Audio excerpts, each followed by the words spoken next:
What a day. Tennessee and Virginia win a preliminary injunction against the NCAA. Let's get Chris Lowe on from ESPN.com, get his take. What does this mean for Tennessee? Well, I mean, I don't think a lot of people are surprised. No. I mean, most people felt like, certainly legal people are a lot smarter than I am, that Tennessee and Virginia would win this. Obviously temporary. It's not been resolved, but they would be granted this injunction. But what's it mean? I mean, I would equate this. You're going to love this, Brent. Okay. I would equate it to that the scene in Caddyshack where the caddies are able to go in for they get 15 minutes and they knock the lifeguards into the pool and it just is chaos and they can do anything they want. I think now with the NCAA having zero teeth to police or enforce or whatever with NIL, quote unquote NIL, you're going to see it really get crazy during the interim right now. Because think about it, all the cops, if cops were really patrolling the interstate, and everybody's doing 60, 65, they're going to be doing 125 now. Because they're not going to be out there. No cops on the interstate in Tennessee and Virginia. That's a great one. Boy, Babs would be having a field day out there. Yes. That's a good one. I don't know where it all lands. Again, it's not a final resolution. But what it does do for Tennessee, if you're looking from the Tennessee perspective, is, all right, so they come in. Clearly, this all centered around Nico and his recruitment. And I think probably there had been some communication to some degree that the NCAA was ready to or poised to suspend him pending this investigation, or there was going to be maybe some type of suspension. Now, there's, because of this injunction granted, the NCAA does not have any kind of teeth to be able to do anything like that. So if you're Tennessee, you don't have to worry about this right now. You continue to get ready for the season. He does. I'm sure it's a weight lifted off of Tennessee's shoulders right now, having this ruling to date. Long term, I mean, who knows? I've told you guys, a year or two from now, we won't recognize college football. It's going to change so much. I think what I would say is probably going to happen is when they figure out a compensation model for athletes, how to do it, whether they bring it in-house, whether there's, revenue sharing, which I don't know how realistic that is, or whether the athletes just become employees and have contracts. Right. What's going to happen is you're going to see sports eliminated. And that's the sad part for a lot of people. You're going to see minor sports. I could see a scenario where, the bigger schools maybe have, besides football and men's basketball, maybe two other men's teams. Wow. The minor Olympic sports. I just don't see how, if you've got 20-plus sports, whatever model they come up with, how it's going to be realistic to keep 20-some sports. And maybe instead of 21 or 22, you have 13, 14, or 15. I just think that's where we're headed in some way, shape, or form. Wow.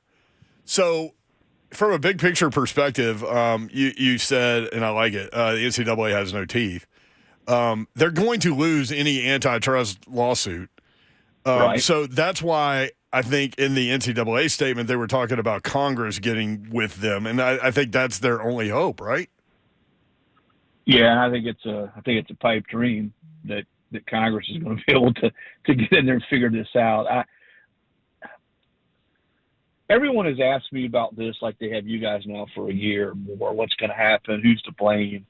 Let me say this first and foremost. The system has been so skewed against the athletes as the money has gotten bigger now for a while. I mean, you just see TV contracts going through the roof. Coaches are making, $8, $9, $10, $11, $12 million. And so it was trending toward this way all the while. But no one, the leadership in college athletics and chancellors and presidents and administrators, they saw this coming, 10 years ago, that there had to be something done. There had to be some way to figure this out. And they just sort of kicked the can down the road thinking, well, it's just going to magically go away. Well, guess what? That can got bigger and bigger and heavier and heavier. And here we are now. Okay. And no one really has any, on all sides, a way to fix it. I think, I was with Nick Saban on Wednesday, spent part of the day with him. And And I think he wants to be a voice. He told me he very much wants to be a voice for uniformity, for reform, for a way to get away from this chaos and just the chaos that is college sports right now. Figure it out from the player's perspective, from coaches' perspective, from schools' perspective, athletic departments. But there's got to be some type of real dialogue on all sides to figure this out, because right now it's going to be, again, strap in good, Slay. Man, hey, too bad you're not being recruited right now, Slay, out of Colorado, Oak Hill. Because you'd be right. You'd have a couple, man. You'd have you'd have a ride around town car, but you'd also have a big town car when you're going on trips. Man. Absolutely. You have a couple vehicles. Absolutely. I mean, this would be a great time. You'd be going on a sleigh ride. It's a great time to be alive, baby. I'm telling you. Yeah. So what about the NCAA investigation into what the hell was that? Into the Tennessee football program? Is that the bag, Slay? Did they lose power with regard to that investigation too? Well, I think for the time being, it was, they cannot, the NCAA, according to the ruling, cannot enforce its NIL recruiting rules. So what can they do? I mean, right now, again, does it change? Is there something that, that sort of tweaks it? Tom Mars, the noted attorney who's represented just about everybody on all sides of the NCAA over the last 10 years, he aspires, the collective associated with Tennessee, he is their attorney. And I know he said today, and he's sort of hinted at this for a while, that this is effectively the end of the NCAA. And a lot of people believe that. That's what Shannon Terry told us about a month ago, that if they got this injunction, that it would be the beginning of the end of the NCAA. Now, does that mean they just disappear automatically off the face of the earth? I don't know about that. But yeah, me neither. I do know in talking to a lot of people that this probably is a Mike Tyson left hook, man, uppercut. Mm-hmm. Wide open is what it is. And so a lot of people, very few people got up from Tyson's uppercuts. I don't know that the NCAA gets up off of this one. Man, really appreciate you hopping on. I know you're busy with this story. Thank you. You bet, guys. Appreciate it, Low. Hey, remember me. Negotiate a car in for me too, Slay. Hey, real quick, Lodon. When this news broke, what kind of afternoon do you think they had over at Spire Sports? I think they had a pretty good feeling there for a while that it was going to go their way. Right, but they've been in planning mode for a while. Now they get to. As you said, you thought it was the Wild West before.